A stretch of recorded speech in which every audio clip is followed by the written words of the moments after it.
Assalamualaikum warahmatullahi wabarakatuh. Selamat pagi anak-anak. Selamat bertemu kembali dengan Bu Indah Susanti pada mata pelajaran Bahasa Indonesia.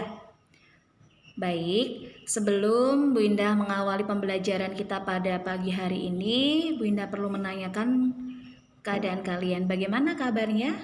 Tentunya sehat semuanya ya.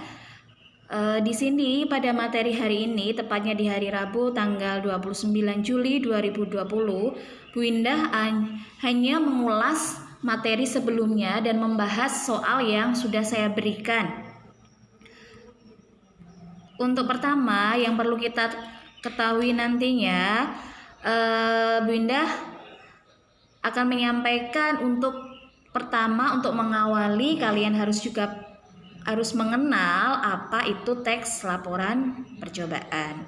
Nah, teks laporan percobaan mungkin sebelumnya kan kalian bertanya-tanya ya, walaupun kemarin sudah kita sampaikan, Bu Indah paparkan kembali untuk mengingatkannya. Bahwa yang namanya teks laporan percobaan itu adalah teks yang berisi paparan data secara terperinci hasil praktik pengamatan dan penelitian. Jadi, tulisan yang dibuat oleh siswa tersebut itu merupakan hasil dari praktik pengamatan maupun penelitian. Terus kemudian, lalu apa ciri-ciri dari teks laporan percobaan? Ciri-ciri teks laporan percobaan itu ada 7 poin. Yang pertama, teks laporan percobaan disusun berdasarkan hasil percobaan, pengamatan atau penelitian disertai pemecahannya.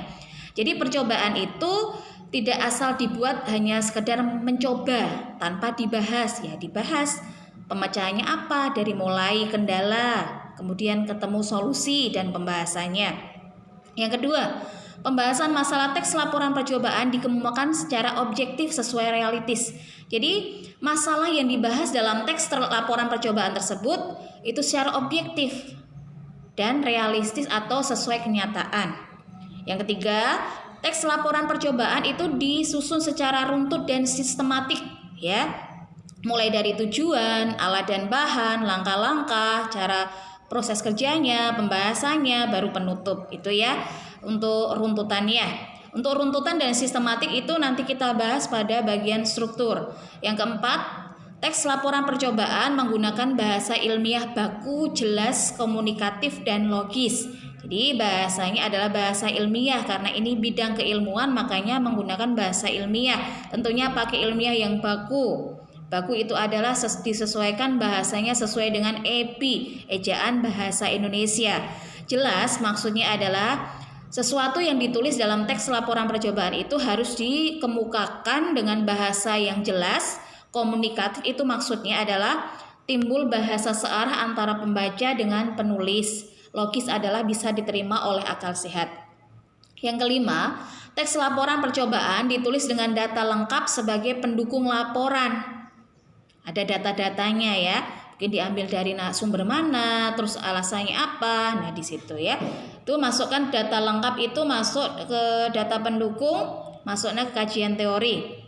Yang keenam, teks laporan percobaan dibuat menarik dan interaktif. Mengapa sih dalam pembuatan teks laporan percobaan itu perlu dibuat menarik? Menariknya adalah agar orang yang setelah membacanya itu tertantang untuk melakukan percobaan, dan interaktif itu timbul interaksi antara si pembaca dengan si penulis atau si pengamat dengan ya yang mengamati. Terus yang ketujuh, teks laporan percobaan itu menuntaskan masalah-masalah yang dimunculkan secara terperinci dan lengkap.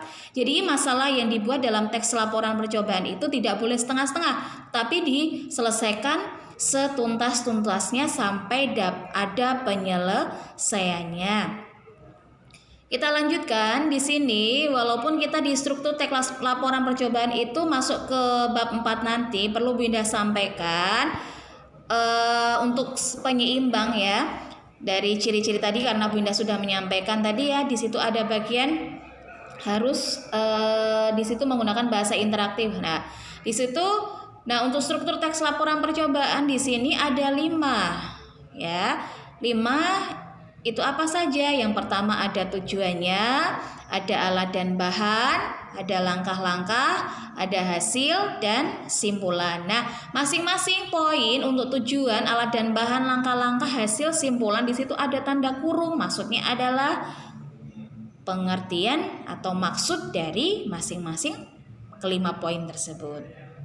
Ya, tentunya anak-anak dari materi yang Bu Indah sampaikan barusan sudah paham semuanya.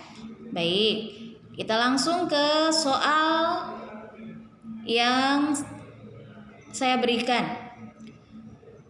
Tentunya sebelum kalian mengerjakan sudah membaca terlebih dahulu ya, agar mengetahui apa yang menjadi pertanyaannya dan kalian bisa menjawabnya. Di soal Bu Indah sudah sampaikan, kalian diminta untuk membuka buku paket halaman 17 ya, maaf, bukan 70, 17 sampai 20.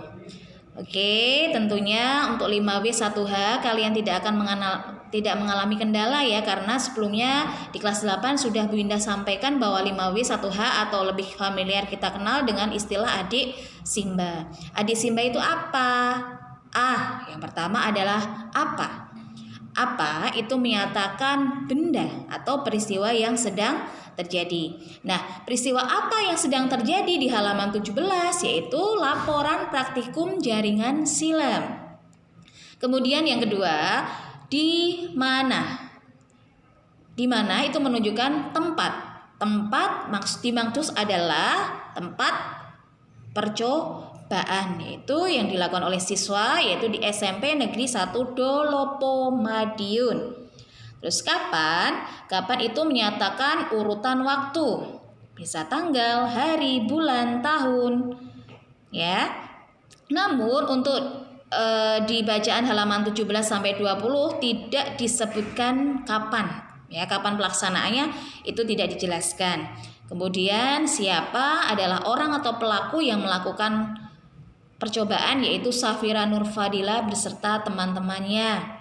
Dan mengapa alasan Safira Nurfadila beserta teman-temannya itu melakukan percobaan praktikum jaringan silam. Di situ mereka dimaksudkan adalah untuk mengetahui jaringan silam pada tumbuhan. Baik. Adik Simba ya, yang terakhir adalah bagaimana. Bagaimana ini adalah alasan atau proses yaitu untuk dijawaban adalah mengarah pada cara prosedur atau cara kerja praktikum tersebut. Oke, sudah paham semuanya anak-anak ya. Tentunya 5W1H atau adik Simba kalian tidak mengalami kesulitan. Tentunya bisa semuanya. Bu Indah bisa lihat di hasil pekerjaan kalian sudah tidak ada yang salah. Kita lanjut pada soal yang kedua. Di soal yang kedua kalian diminta untuk membuat simpulan. Tentunya di halaman 20 sudah jelas karena di situ sudah tertulis simpulan laporan percobaan ya nak. Di situ sudah jelas, tentunya kalian sudah bisa menjawab dan saya lihat dalam bentuk koreksian tugas kalian sudah tidak ada masalah, semuanya sudah betul semuanya. Pada simpulannya adalah pada tanaman pacar air yang ada atau tidak adanya akar tidak mempengaruhi karena pada batang juga terdapat pembuluh silem. Dan pada praktikum itu maka daun pembuluh silem pada tanaman tersebut akan berubah warna menjadi warna merah dan biru. Lanjut ke soal yang ketiga. Di soal yang ketiga, kalau yang kedua tadi kalian diminta untuk menyimpulkan. Nah, sekarang kalau kalian diminta yang ketiga adalah membuat simpulanmu dengan menggunakan bahasa sendiri, dengan menggunakan kalimat efektif dan kosakata baku. Kosakata baku adalah kosakata yang dimana menggunakan EBI, ejaan bahasa Indonesia yang sudah disempurnakan atau sudah disepakati untuk digunakan dalam keilmiahan. Nah, di sini anak-anak, kalau untuk kalian diminta untuk membuat simpulan berdasarkan kalimat sendiri, Bu Indah perlu menggarisbawahi. Yang pertama kali kalian tulis, Bu Indah tak sungkan-sungkannya untuk selalu mengingatkan bahwa ketika kita diminta untuk membuat simpulan berdasarkan kalimat sendiri, yang pertama kali kita tulis adalah judulnya apa, siapa pelakunya, di mana dilakukan percobaan itu, kemudian tujuannya apa ya, kalau ada tujuan, terus alat bahannya apa, proses cara kerjanya bagaimana dan hasilnya apa. Nah, di situ adalah pembuatan simpulan berdasarkan kalimat sendiri. Jadi kamu perlu menyampaikan urutannya dari seperti yang barusan Winda sampaikan tadi ya. Winda ulang. Pertama adalah judulnya kamu sampaikan, siapa pelaku atau orang yang melakukan percobaan, di mana tempatnya, kira-kira mereka maksud dari tujuan laporan itu dibuat untuk apa, terus kemudian alat dan bahan yang dipakai itu apa saja, cara kerjanya dari proses kerjanya itu bagaimana, hasil yang dilakukan itu apa, ya.